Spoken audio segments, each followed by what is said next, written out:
lên có tình chàng anh lên qua cái ta tao làm tên lại say có bao giờ có đóa cũng không nhớ còn là tên lo cha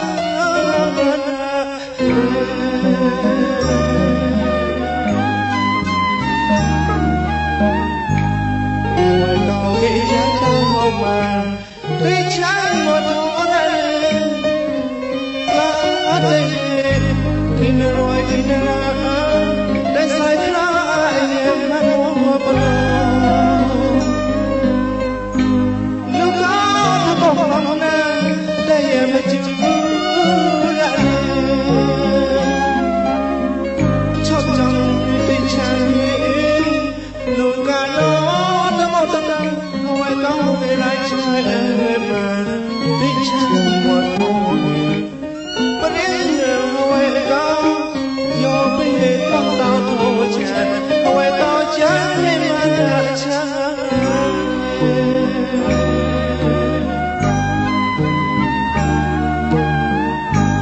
vì đêm nay lắm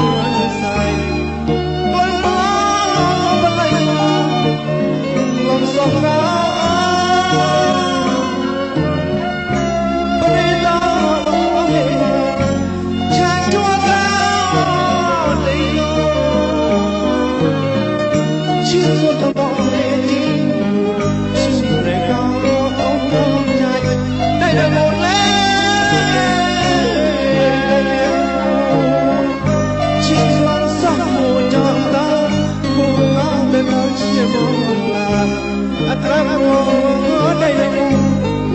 cho đi sắc xa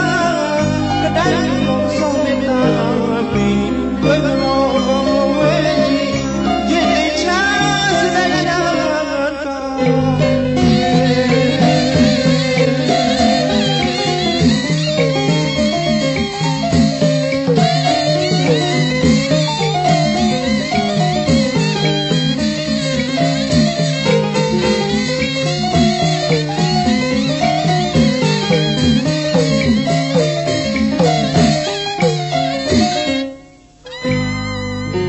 tại cao chua lem có tình chàng anh lên cái đóa người ta tao là để lỡ lại lòng say lần mơ có bao giờ cái đóa cũng từng nhớ còn là nàng tay khâu chàng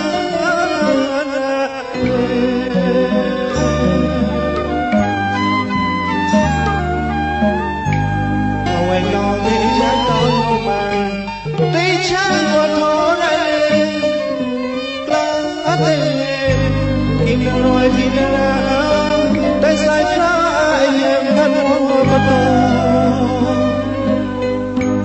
lúc đó có phòng nào để em chưa ra trong trong tình chàng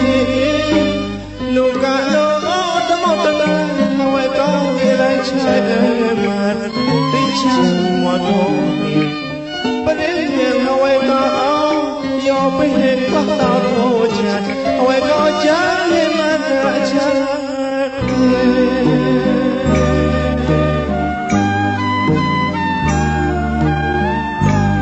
vì tình này lắm dài lắm lắm lạnh lòng sông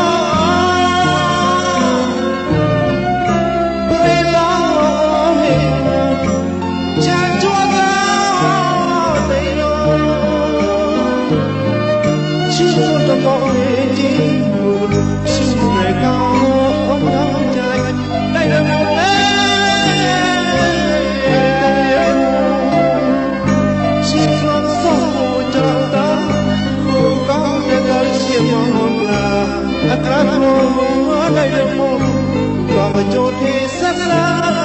cái đáy lòng sông bên ta